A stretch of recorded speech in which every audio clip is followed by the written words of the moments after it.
अनादि अनंत अविनाशी अविकार शुद्ध सच्चिदानंदमय नमो विश्व कर्तार जग में व्यापक जगत में अगुण अनामय रूप अमित नाम गुण अमित पुनि एक अनेक स्वरूप नीलाम्बुजश्यामल कोमलांगं सीता समारोपित वामभागं पाणौ महासायक चारुचापं नमामि रामं रघुवंशनाथं कर्पूरगौरं करुणावतारं संसारसारं भुजगेन्द्रहारं सदा वसन्तं हृदयारविन्दे भवं भवानी सहितं नमामि।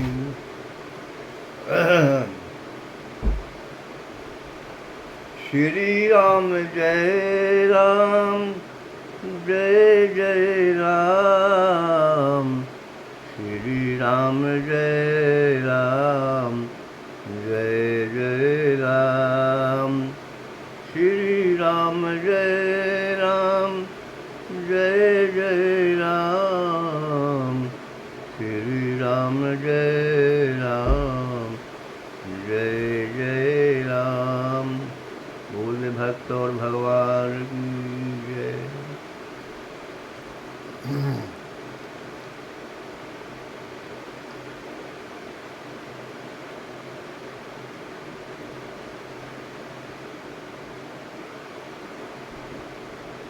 सुतदारायण लक्ष्मी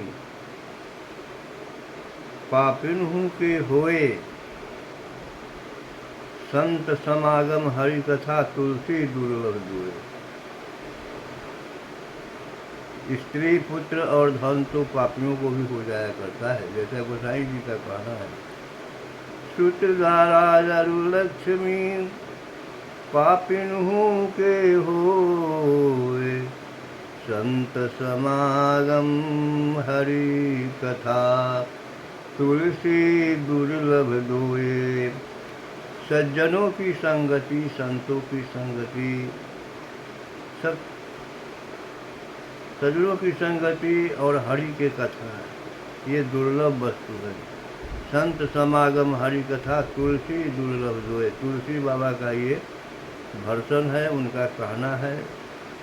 इसलिए जहाँ कहीं भी अगर सत्संग मिल जाए, हरि की कथा होता मिल जाए, वहाँ अवश्य सुनना चाहिए, क्योंकि ये तो मिलता ही नहीं है जल्दी। अगर मिलता है तो सुनना चाहिए।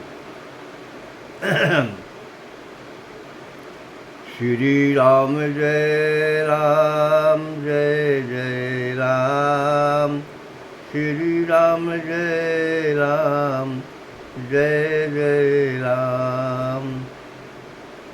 ये 4 गो युग होते हैं, जिसको सतयुग कहते हैं प्रथम युग को, और त्रेता कहते हैं दूसरे को, द्वापर कहते हैं तीसरे को, और कलयुग कहते हैं चौथे को। अब सवाल है कि सतयुग किसे कहते हैं? तो जिसमें धर्म के चारों चरण वर्तमान रहते हैं, जिसमें धर्म के चारों चरण वर्तमान रहते हैं, उसे हम सतयुग कहते हैं। लेकिन जैसे ही धर्म के एक चरण टूट जाता है, तो उसमें 12 आना पुण्य और 4 आना पाप का समावेश हो जाता है। इसलिए उस युग को त्रेता कहा जाता है। त्रेता युग के बाद द्वापर युग आता है। तो द्वापर युग में धर्म रूपी गाय के 2 टांग टूट जाते हैं और 2 पैर पर गाय गौ खड़ा रहती है, इसलिए इसको द्वापर कहते हैं। इसमें आधे आध पाप और आधे आध पुण्य है।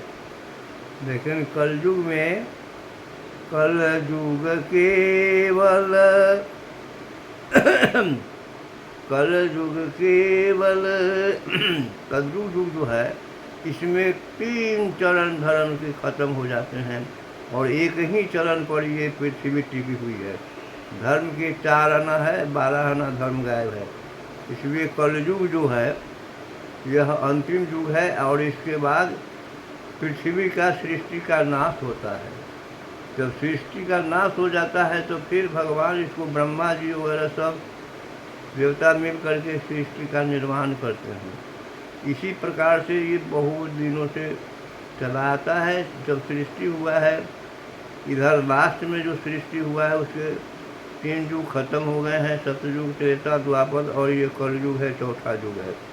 कलयुग में घोर पाप होता है, कलयुग में घोर पाप होता है और ज़्यादा से ज़्यादा लोग दुखी रहता है।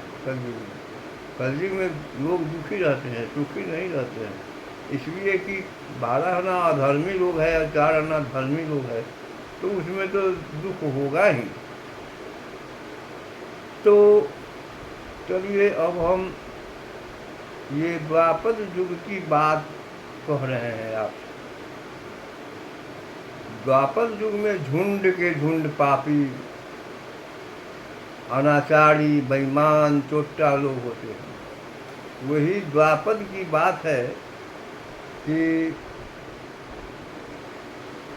दिल्ली में, जहाँ पर अभी दिल्ली राज है, सेंट्रल का राज है वहाँ, तो वहाँ पर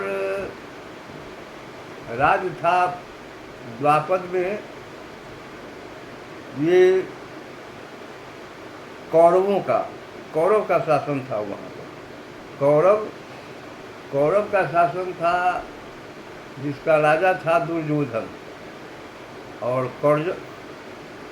कौरव 100 भाई था, लेकिन उसका एक और भाई था जो वो 5 भाई था। तो 5 पांडव और 5 कौरव। तो पांडवों का भाई 5 और कौरव 100 भाई था।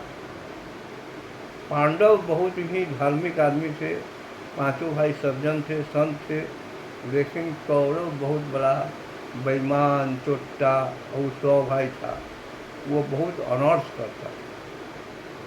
तो वो जो 5 भाई था, वो सौतेला भाई, उसको ही बहुत तंग करता था। ये 100 भाई था। तो पहले पांडवों के पिता ही राजा थे और कौरवों के पिता राजा नहीं थे, बल्कि बड़े तो वही थे। कौरव के पिता धृतराष्ट्र वो बड़े थे और पांडवों के पिता पांडु थे। तो पांडु धार्मिक व्यक्ति थे और कौरव तो अंधरा थे, इसलिए राज तो उन्हीं का होना चाहिए क्योंकि बड़े थे, लेकिन उनसे राज चलने वाला नहीं था। तो पांडव को ही राज दिए हुए थे चलाने के लिए, राजा पांडु को। पांडु के 5 पुत्र थे, युधिष्ठिर, भीम, अर्जुन, नकुल, सहदेव और कौरव 100 भाई था। तो जब पांडु मर गए तो हुआ कि राजगद्दी पर कौन बैठेगा, इसका झमेला उत्पन्न हुआ कि राजगद्दी पर कौन बैठेगा। तो इसमें हुआ कि जब पांडु के बेटा 5 हैं और युधिष्ठिर सब भाइयों में, कौरवों में और पांडवों में सबसे बड़े हैं, इसलिए युधिष्ठिर महाराज को राजगद्दी पर बैठाया जाए। लेकिन इसका इतराज़ किया धृतराष्ट्र के 100 बेटे ने। उन्होंने इतराज़ किया कि नहीं, यह अधिकार तो मेरा है, हमारे पिताजी अंधा थे इसलिए ये इनको दिए हुए थे बैठने के लिए पांडु को, लेकिन अब इनको संतान को हम माने राज्य का भार नहीं देंगे, राज्य का हम अपने चला रहे हैं। इस तरह का संघर्ष दोनों में चलने लगा, कौरवों और पांडवों में। तो कौरवों पांडवों में जो संघर्ष चलने लगा, तो अभी तत्काल ये दुर्योधन जो है वह पांचों पांडव में सबसे बड़ा भाई है। वह किसी तरह से लड़ झगड़ के अपने पिता को बस में करके और अपने को राजा बन गया। दुर्योधन राजा बन गया और पांडव को भिखार बना दिया, पांडव को कुछ नहीं किया। बहुत कहने सुनने पर अगर कृष्ण भगवान ने उनको 5 गाँव दिलवाए कि 5 गाँव इनको दे दिया जाए, क्योंकि अपना इसमें अपना इसी से अपना भरण पोषण करें। 5 गाँव देने के बाद भी बहुत तंग करता था दुर्योधन। दुर्योधन जो है सो भीतर का बहुत गंदा आदमी था। और दुर्योधन के एक मामा था जिसका नाम था शकुनी मामा। तो शकुनी मामा और दुर्योधन दोनों मिल के दुर्योधन से जो अंधरा थे उनसे राजी करवाया कि पांडवों को जुआ खेलने के लिए कहा जाए, कि हम दोनों कौरव और पांडव मिल के जुआ खेलें। तो ये धृतराष्ट्र को कहने पर पांडवों को बुलाया गया। कहा कि तुम 5 भाई और ये दुर्योधन 100 भाई सब मिल करके जुआ खेलो। पांडवों ने पहले इनकार किया कि नहीं, हम जुआ नहीं खेलेंगे, लेकिन उन्होंने बाध्य किया। तो वो उनके बड़े हुए पिता पांडव कौरव के पिता हुए, तो पांडवों को पीते हुए उन्होंने किसी तरह से उनको मना लिया गया। तो जुआ खेलने की बात आ गई। अब जानिए कि कलयुग कहाँ कहाँ रहता है। तो कलयुग 4 जगह पर रहता है। कलयुग एक जहाँ पर जुआ खेला जाता है वहाँ कलयुग रहता है, और कलयुग जहाँ पर जुआ खेला जाता है वहाँ कलयुग रहता है, और जहाँ पर शराब पिया जाता है वहाँ भी कलयुग रहता है। जुआ खेला जाता है वहाँ कलयुग, और शराब पिया जाता है वहाँ भी कलयुग, और जहाँ पर वेश्याबाजी होता है वहाँ भी कलयुग। इस तरह से एक और जगह है। तो 4 जगह पर कलयुग रहता है। तो जहाँ पर कलयुग रहेगा वो तो विनाशकारी काम शुरू हो जाएगा। तो जुआ खेलने की बात आ गई तो कौरव और पांडवों में जुआ होना शुरू हो गया। तो कौरव के मामा थे शकुनी मामा थे, और जुआ खेलने में बड़ा माहिर था, सब उसी का कनेक्शन था। तो कौरव और पांडवों में जुआ का कार्य शुरू करवा दिए धृतराष्ट्र अनहड़ा। जुआ शुरू हुआ। जुआ खेलने के लिए दोनों पार्टी बैठे। जुआ में पहले तो पांडवों की जीत हुई। तो इनको मनसूबा हो गया कि हम ऐसे ही जीतते जाएंगे बहुत।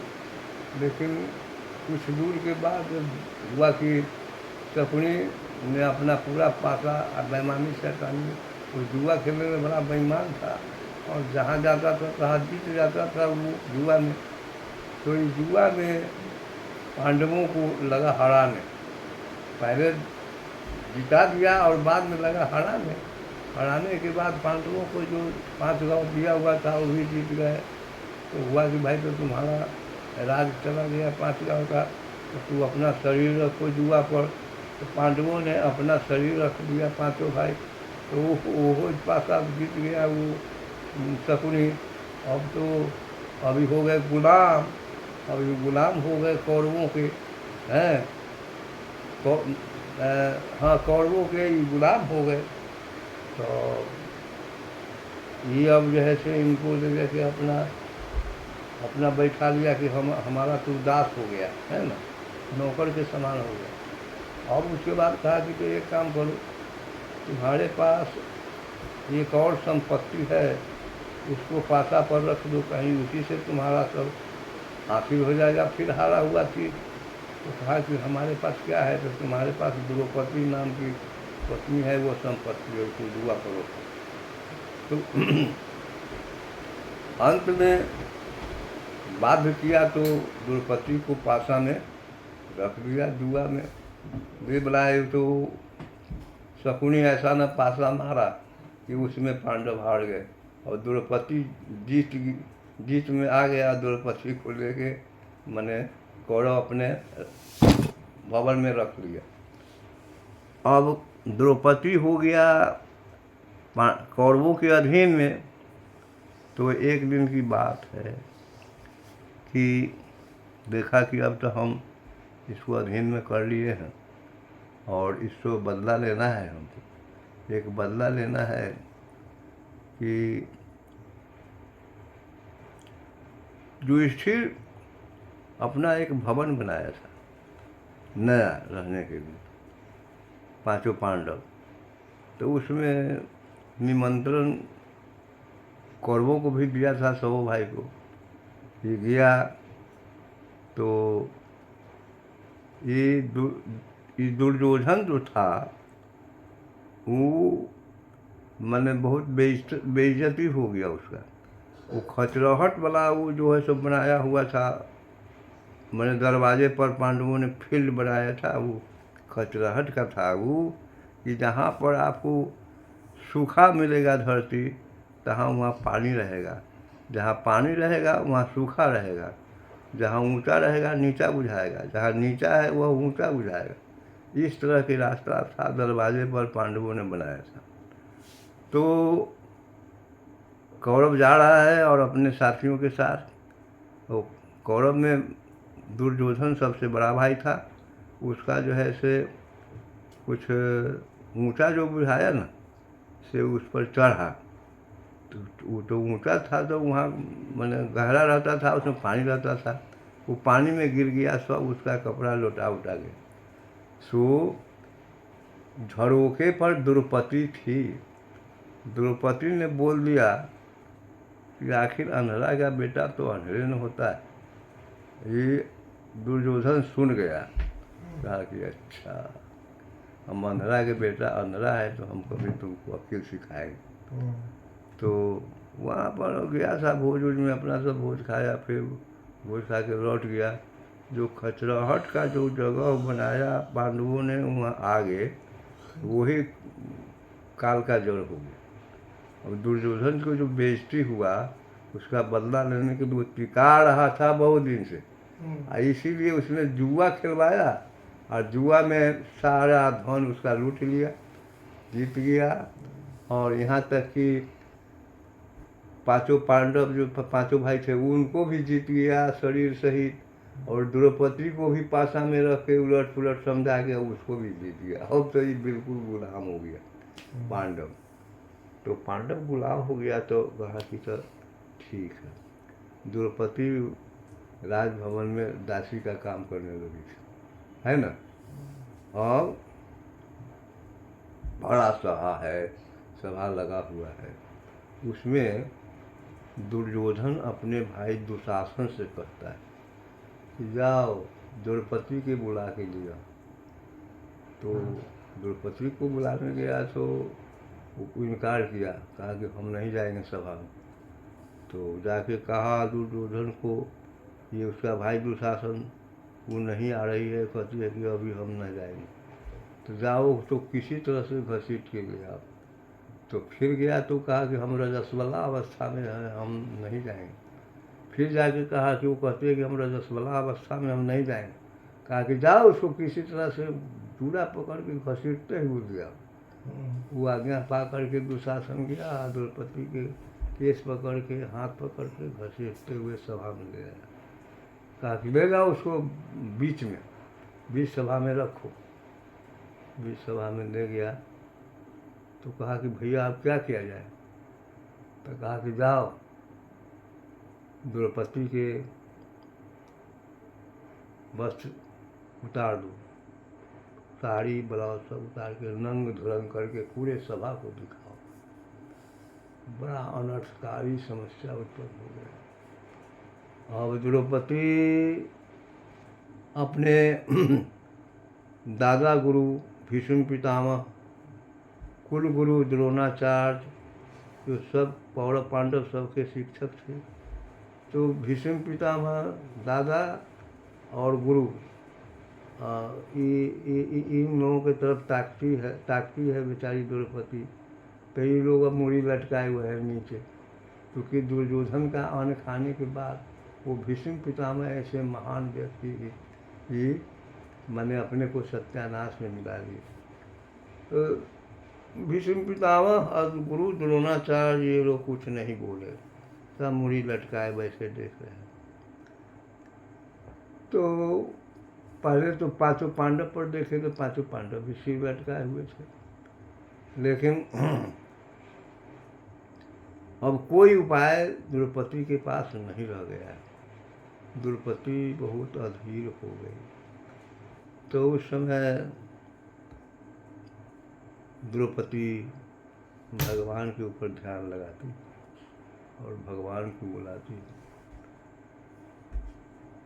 द्रौपदी कहती है कि हे प्रभु, हमारा तो अब कोई मददगार नहीं है, न हमारे पति हैं न हमारे कुलगुरु है,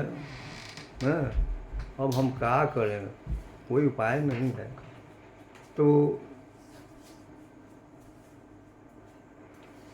उसके बाद कोई उपाय नहीं है तो द्रौपदी जो है सो रो कर प्रार्थना कर रही है। द्रौपदी रोई रोई प्रभु के बुलावे लगली ना।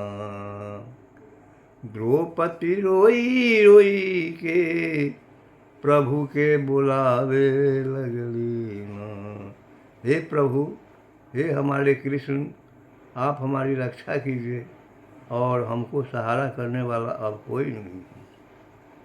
तो पहले तो द्रौपदी ने कहा द्वारिकानाथ, हे द्वारिकानाथ, आप हमारी रक्षा कीजिए। तो द्वारकापुरी वहाँ से दूर था, द्वारिकानाथ कहा तो दूर था वहाँ से। भगवान सोचे कि द्वारकानाथ कहती है तो हमको तो यहाँ साथ जाने में दूर होगा। तो उस भाव का प्रयोग कर रहे हैं कि कृष्ण भगवान की और आगे क्या करती है। तो हे द्वारकानाथ, हमारी रक्षा कीजिए, हमारी रक्षा कीजिए, अब हमारा प्रतिष्ठा खत्म हो रहा है और दुशासन सारी धो के खड़ा है घींचने के लिए।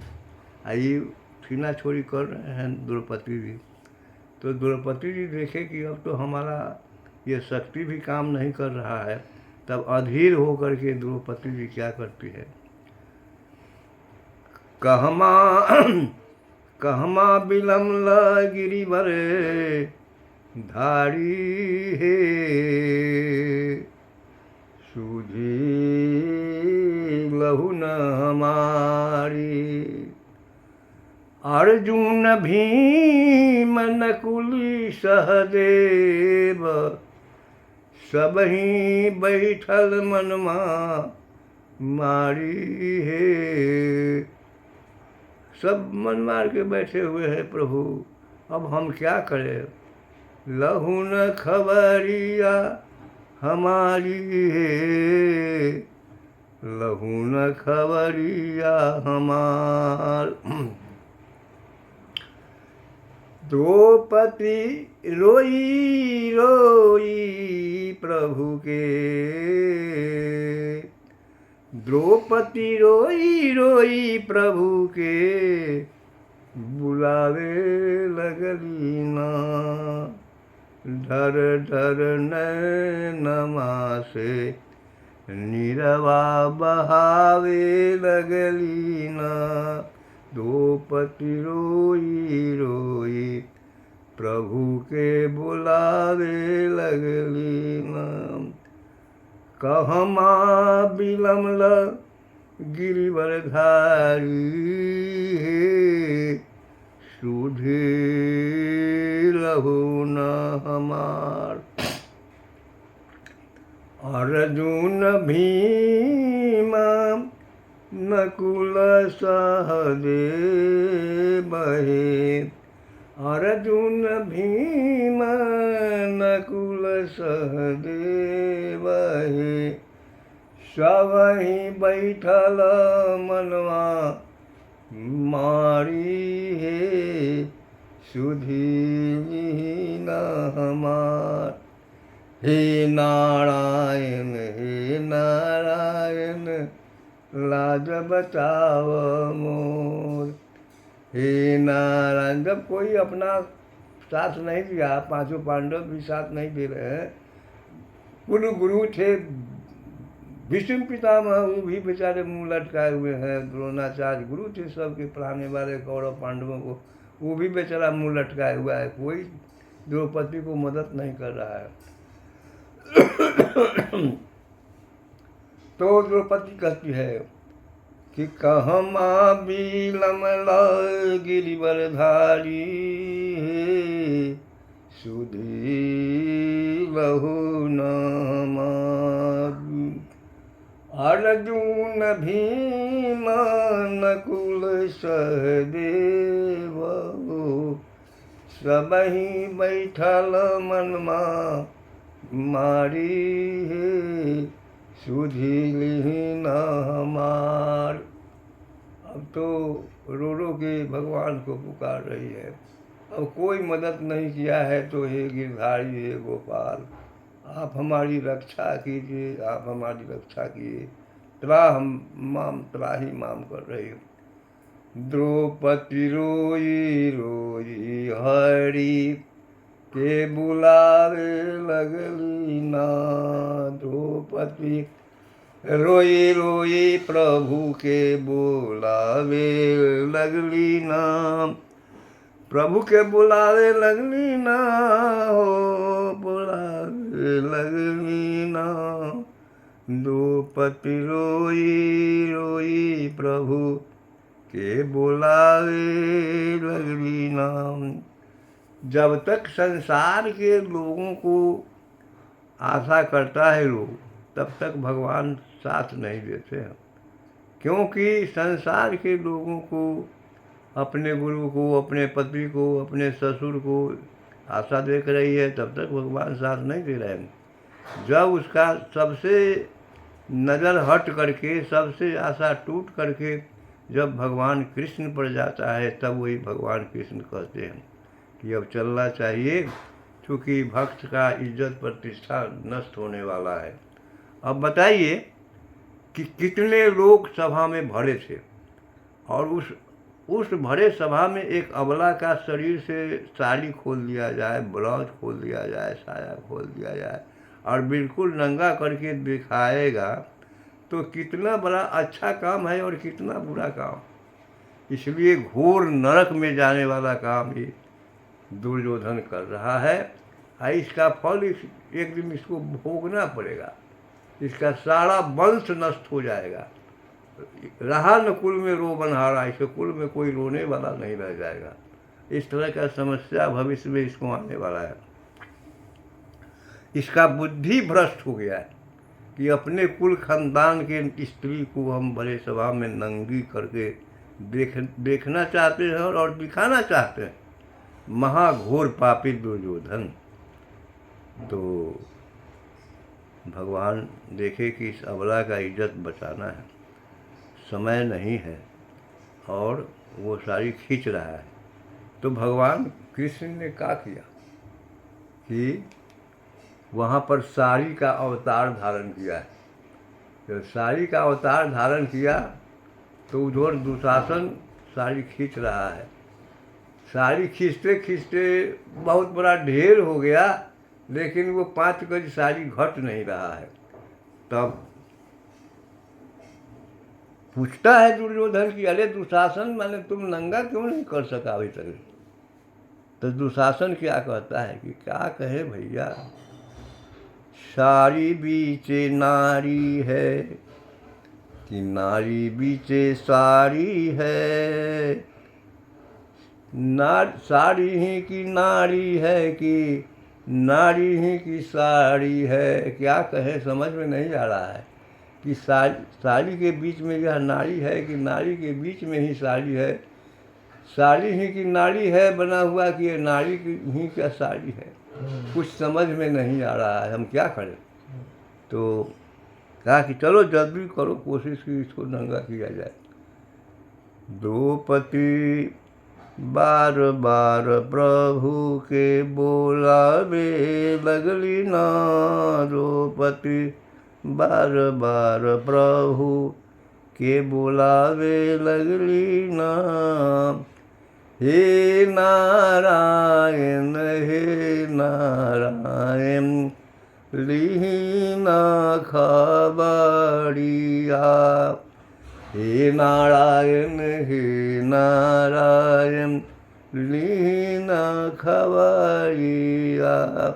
भरल सभा में द्रौपदी रोवे लीना खबरिया, भरल सभा में द्रौपदी रोवे लीना खबरिया। प्रबल प्रेम के पाले पर कर प्रभु ने नियम बदलते देखा, प्रबल प्रेम के पाले पर कर प्रभु का नियम बदलते देखा। उनकी शान टले टल जाए भक्त का मान न टल के देखा, जिनका ध्यान बिरंची संभूषण का दिसे न संभलते देखा। उनको द्रौपदी के लज्जा पर कीर खजाना बनते देखा। तू है प्रेम जगत में सार और कोई सार नहीं, है प्रेम जगत में सार और कोई सार नहीं। प्रबल प्रेम के पाले पर कर प्रभु का नियम बदलते देखा, उनकी शान टले टल जाए भक्त का मान न टलते देखा। अब दुशासन हार मान गया कि अब हमसे नहीं होगा, अब हमसे नहीं होगा। तो कोई 5 गज साड़ी खोलने के लिए अब तैयार नहीं हो रहा है। तो 5 गज नानी कितना करोड़ों जो है से गज साड़ी हो गया। तो जा पर कृपा राम की होई जा पर कृपा हरि के होई, ता पर कृपा करी है सब कोई। जा पर कृपा न हरि के होई, जा पर कृपा न राम के होई, ता पर कृपा करी है नहीं कोई। इसलिए नारायण का कृपा हमारे ऊपर हो, इसलिए नारायण का भजन करना चाहिए। क्योंकि जब उनका हम भजन करेंगे, उनका हम बन जाएंगे, तो वो भी हमको अपना बना देंगे।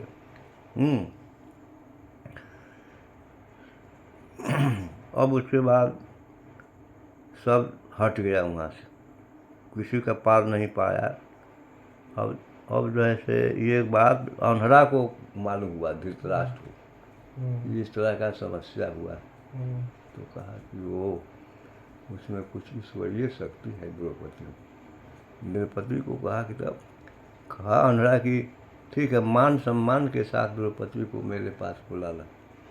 तो वही द्रौपदी गई है और धृतराष्ट्र अंधरा जो है ना, तो द्रौपदी से क्षमा मांगा, बेटी अब क्षमा करो, तुम्हारे साथ तो बहुत गलती किया है, तो क्षमा करो अब। तो द्रौपदी ने कहा कि ठीक है, हम क्षमा करते हैं। और धृतराष्ट्र कहा कि द्रौपदी का और पांडवों का जो भी राजपाट तुमने जुआ में जीता है सब वापस करो, वापस करवा दिया। और उसके बाद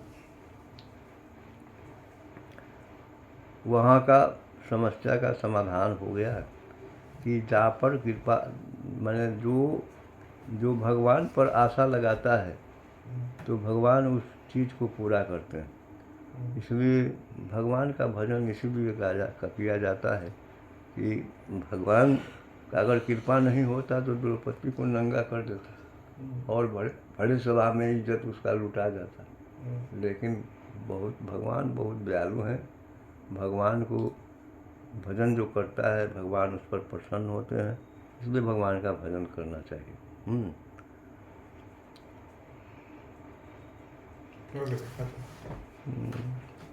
श्री राम जय जय राम।